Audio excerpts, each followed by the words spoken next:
जय श्री राम। जो भगवान विष्णु और महादेव जी से विमुख है और जिनकी धर्म में प्रीति नहीं है, वे लोग स्वप्न में भी वहाँ नहीं जा सकते। उस पर्वत पर एक विशाल बरगद का पेड़ है जो नित्य नवीन और सब काल में सुंदर रहता है। वहाँ 3 प्रकार की वायु बहती है और उसकी छाया बड़ी ठंडी है। वह शिव जी के विश्राम करने का वृक्ष है जिसे वेदों ने गाया है। एक बार प्रभु श्री शिव जी उस वृक्ष के नीचे गए और उसे देखकर उनके हृदय में बड़ा आनंद हुआ। अपने हाथ से बागंबर बिछाकर कृपालु शिव जी स्वभाव से ही वहाँ बैठ गए। कुंद के पुष्प, चंद्रमा और शंख के समान उनका गौर शरीर था।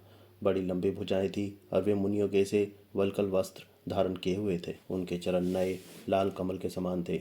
नखों की ज्योति भक्तों के हृदय का अंधकार हरने वाली थी। सांप और भस्म ही उनके आभूषण थे और उन त्रिपुरासुर के शत्रु शिवजी का मुख शरद के चंद्रमा की शोभा को भी हारने वाला था। उनके सिर पर जटाओं का मुकुट गंगा जी थी।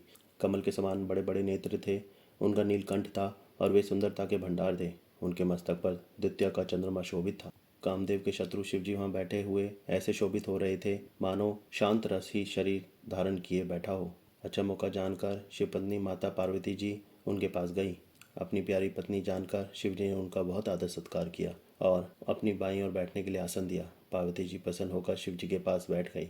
उन्हें पिछले जन्म की कथा स्मरण हो आई। स्वामी के हृदय में अधिक प्रेम समझकर पार्वती जी हंसकर प्रिय वचन बोली। याज्ञवल्क्य जी कहते हैं कि जो कथा सब लोगों का हित करने वाली है उसे ही पार्वती जी पूछना चाहती हैं। पार्वती जी ने कहा, हे संसार के स्वामी, हे मेरे नाथ, हे त्रिपुरासुर का वध करने वाले, आपकी महिमा तीनों लोकों में विख्यात है। चर अचर नाग मनुष्य और देवता सभी आपके चरण कमलों की सेवा करते हैं। हे प्रभु, आप समर्थ, सर्वज्ञ और कल्याण स्वरूप हैं। सब कलाओं और गुणों के निधान हैं और योग ज्ञान तथा वैराग्य के भंडार हैं। आपका नाम शरणागतों के लिए कल्प वृक्ष है। हे सुख की राशि, यदि आप मुझ पर प्रसन्न हैं और सचमुच मुझे अपनी दासी जानते हैं तो हे प्रभु, आप श्री रघुनाथ जी की नाना प्रकार की कथा कहकर मेरा ज्ञान दूर कीजिए। जिसका घर कल्प वृक्ष के नीचे हो वह भला दरिद्रता से उत्पन्न दुख को क्यों सहेगा। हे शशिभूषण, हे नाथ, हृदय में ऐसा विचार कर मेरी बुद्धि के भारी भ्रम को दूर कीजिए। हे प्रभु, जो परमार्थ तत्व के ज्ञाता और वक्ता मुनि हैं वे श्री रामचंद्र जी को अनादि ब्रह्म कहते हैं और शेष, सरस्वती, वेद और पुराण सभी श्री रघुनाथ जी का गुण गाते हैं। और हे कामदेव के शत्रु, आप भी दिन रात आदरपूर्वक राम राम जपा करते हैं।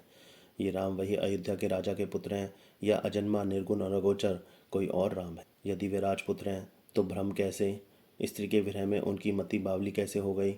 इधर उनके ऐसे चरित्र देखकर और उधर उनकी महिमा सुनकर मेरी बुद्धि अत्यंत चकरा रही है। यदि इच्छा रहित व्यापक समर्थ ब्रह्म कोई और है तो हे नाथ, मुझे उसे समझाकर कहिए। मुझे नादान समझकर मन में क्रोध न लाइए। जिस तरह मेरा मोह दूर हो वही कीजिए। मैंने पिछले जन्म में वन में श्री रामचंद्र जी की प्रभुता देखी थी, परंतु अत्यंत भयभीत होने के कारण मैंने वह बात आपको सुनाई नहीं। तो भी मेरे मलिन मन को बोध न हुआ।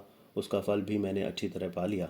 अब भी मेरे मन में कुछ संदेह है। आप कृपा कीजिए, मैं हाथ जोड़कर विनती करती हूँ। हे प्रभु, आपने उस समय मुझे बहुत तरह से समझाया था, फिर भी मेरा संदेह नहीं गया। हे नाथ, यह सोचकर मुझ पर क्रोध न कीजिए। मुझे अब पहले जैसा मोह नहीं है। अब तो मेरे मन में रामकथा सुनने की रुचि है।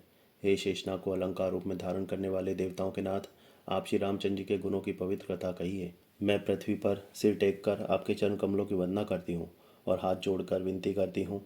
आप वेदों के सिद्धांत को निचोड़कर श्री रघुनाथ जी का निर्मल यश वर्णन कीजिए। तथापि मैं मन, वचन और कर्म से आपकी दासी हूँ। संत लोग जहाँ आर्त अधिकारी पाते हैं वहाँ गुण तत्व भी उससे नहीं छिपाते।